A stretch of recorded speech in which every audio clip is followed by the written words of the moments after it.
On a cold November morning in downtown Chicago, Harry Booker saw something that stopped him cold. His 7-1-year-old mother, Noemi Barnett, was collapsing on Michigan Avenue, and the only thing keeping her from hitting the frozen pavement was a homeless teenage girl he'd never seen before.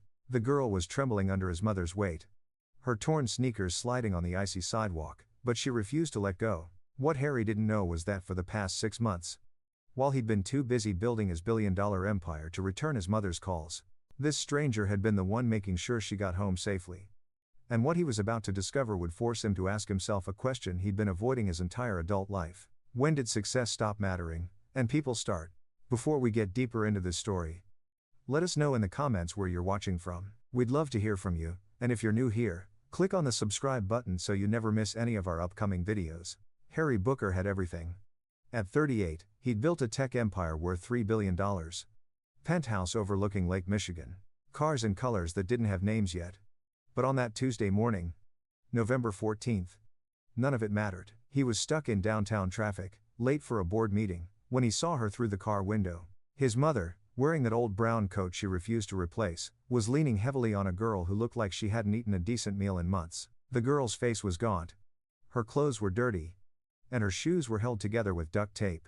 But her arms were locked around his mother, holding her upright with a determination that seemed to come from somewhere deeper than just good manners. Harry's driver hadn't even fully stopped before he threw open the door and ran. His $1,000 shoes splashed through puddles as people turned to stare at the man in the expensive suit sprinting down the sidewalk.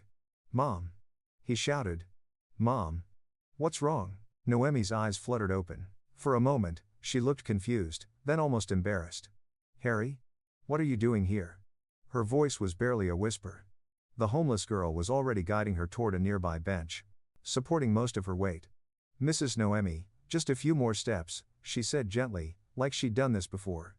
Like she knew exactly what to do. Harry tried to take over, but his mother's hand tightened on the girl's jacket. They made it to the bench together, and Noemi sank with a shaky breath. Color was slowly returning to her face, but she looked smaller than Harry remembered. "Frailer. When did that happen? Mom, are you sick? Should I call an ambulance?" The girl took a step back, clearly preparing to leave, but Noemi reached out and caught her hand. "Wait, Claire. Please stay." "Claire." Harry stared at this homeless teenager who somehow knew his mother's name, who his mother trusted enough to ask to stay. The girl looked back at him with wary eyes, the kind of look that comes from too many bad encounters with adults who see you as a problem to be solved or ignored. "How do you know my mother?" Harry asked, his voice coming out sharper than he intended. Noemi took a breath and met her son's eyes. "I've been having dizzy spells for a few months now. Nothing serious, just low blood pressure and getting older. But Claire has been helping me. Every Tuesday and Thursday when I come downtown for my book club, she walks me from the train station to the library and back." The words landed like a punch. "Months? You've been having dizzy spells for months, and you didn't tell me?"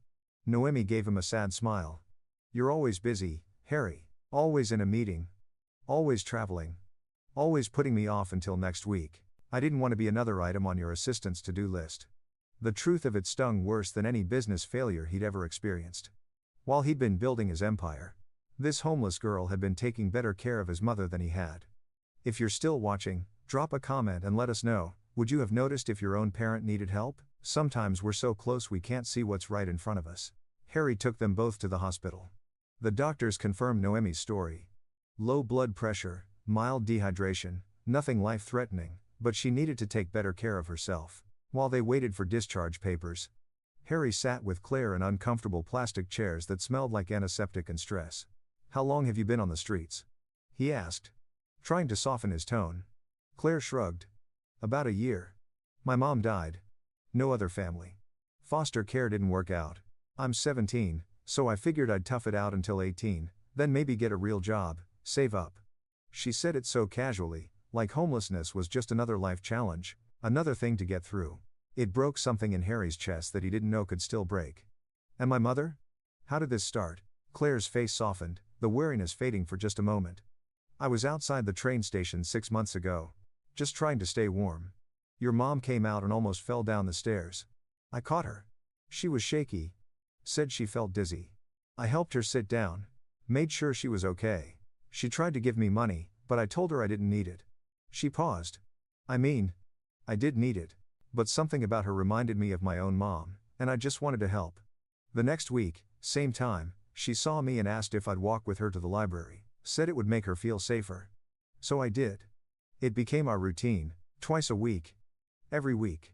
Harry felt something unfamiliar behind his eyes. Tears. When was the last time he'd cried? She paid you? Claire shook her head firmly. Never took money. But she'd bring me sandwiches, fruit, things like that. And we'd talk. She'd tell me stories about you when you were little, about how hard she worked, about how proud she is of you. The words hit harder than they should have. This girl knew more about his mother's daily life than he did. She knew his mother was proud of him, something he'd been too busy to hear in person. I want to help you, Harry said suddenly. Real help. An apartment, school, whatever you need. Claire tensed. I don't need charity. It's not charity. You took care of my mother when I wasn't there. That means everything. After some back and forth, Claire agreed, but only on her terms. A small apartment, nothing fancy. Help getting back into school. No handouts, just a chance. Harry could respect that. Over the next few weeks, he helped Claire get settled. But something was bothering him, a question he couldn't shake. Why was she homeless in the first place? What happened to her mother? And why, whenever he mentioned his company, did Claire get a strange look on her face? 3 weeks after that morning on Michigan Avenue, Harry stopped by Claire's apartment with some school supplies. He found her at the kitchen table, surrounded by papers, her head in her hands. She was crying. Claire? What's wrong? She looked up, tears streaming down her face.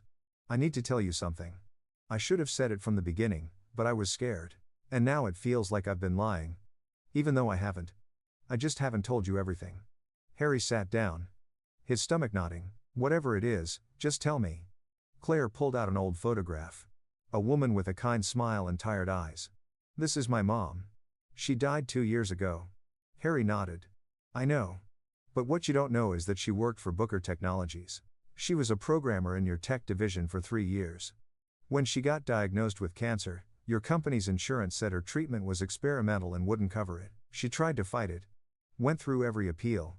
But it took too long. By the time they approved it, the cancer had spread too far. The air left Harry's lungs. Claire continued, her voice shaking. She died owing $300,000 in medical bills. I inherited the debt. We lost our house, our car, everything. That's why I ended up on the streets. Harry's mind was racing. He vaguely remembered cases like this, insurance disputes handled by his legal team. He'd never been directly involved. Never seen the faces behind the claim numbers.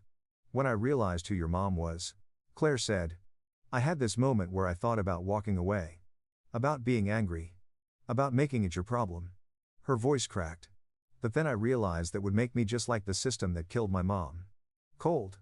Treating people like they don't matter. Your mom didn't deny my mom's treatment. She's just a person who needed help.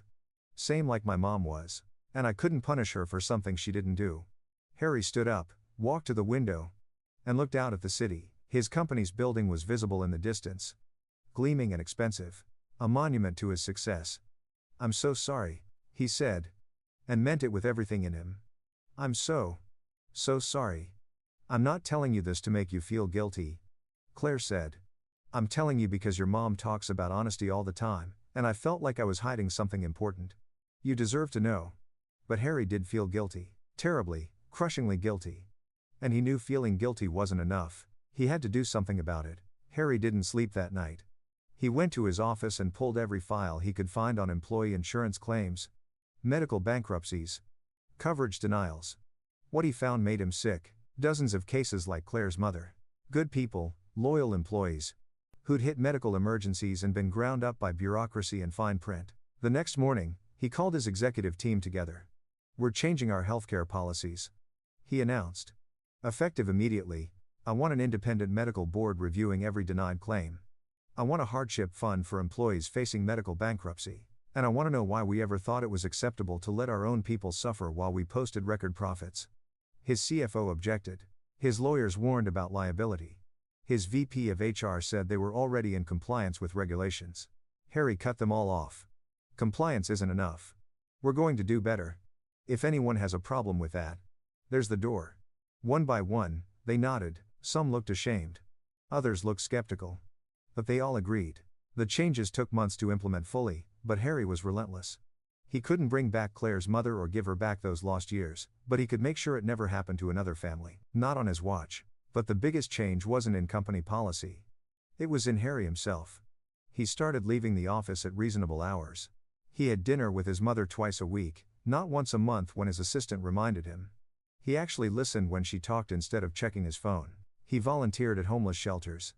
Not for photo ops but because Claire had shown him that the people there weren't problems or statistics. They were individuals with stories, with dreams that had been derailed but not destroyed. He met James, a former accountant who'd lost everything in a divorce. Sarah, a veteran with PTSD.